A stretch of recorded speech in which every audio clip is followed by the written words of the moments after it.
I spent hours retyping a short story on a Smith Corona Galaxy 12 manual typewriter.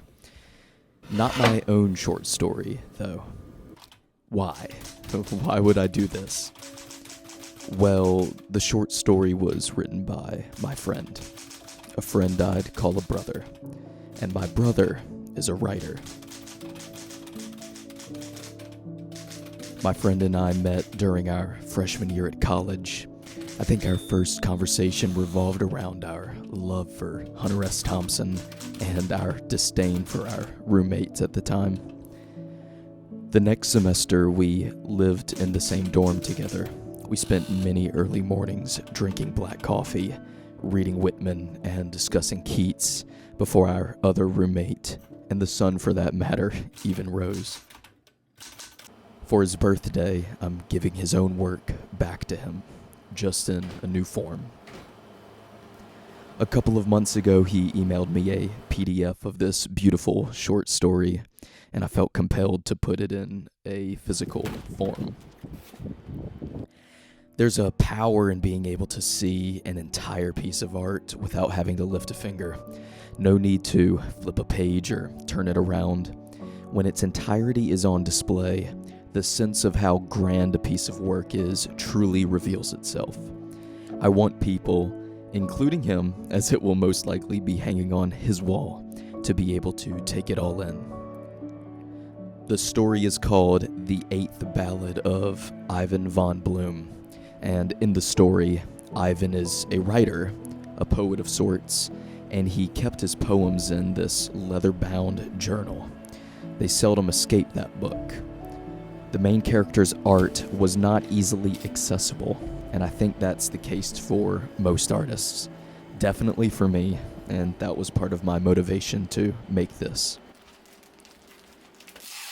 I bought a newspaper that was published on his birthday for the background.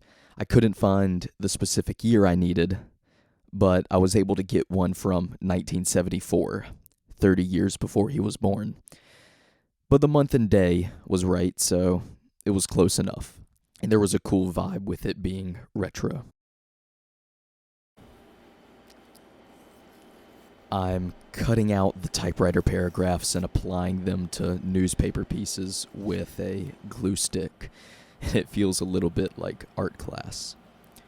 And speaking of art class, in 11th grade, I had a chemistry teacher named Mr. McCrae. We spent a lot of time in and after class, him and I, talking about Jesus. And Mr. McCrae, he was a very wise man, and I hear he is a pastor at his own church now. Someday I'll sit in for a sermon and drop my 2 copper coins in the plate, but until then, I'll just tell the story. Toward the end of the school year, he gave me this book, Radical, by David Platt. He considered this necessary reading for the contemporary Christian.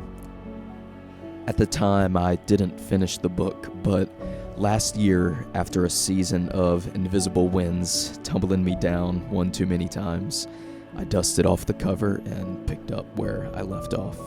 And I wrote in it, Mr. McCrae gave me this book sometime in 10th grade. I never finished it, but 2 years later, I'm picking it back up 2 weeks before I start college in hopes of regaining an understanding of Christianity that sometimes I feel I've forgotten.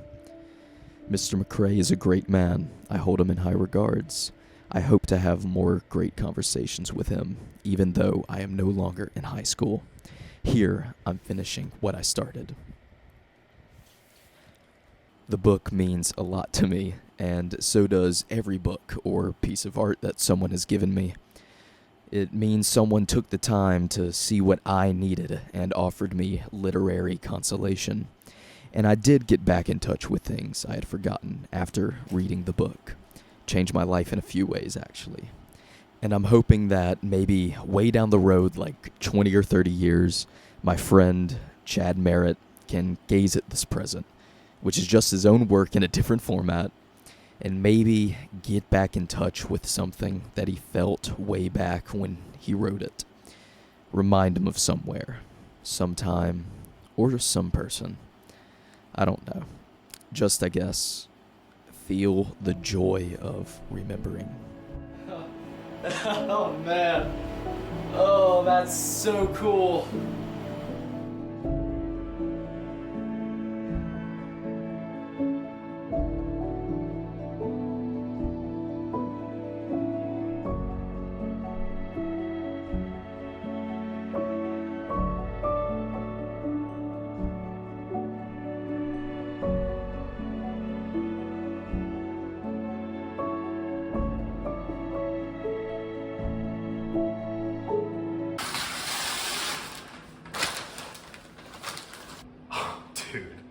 Oh my gosh, dude. You typed it all out. I typed it all out. It took like a couple hours.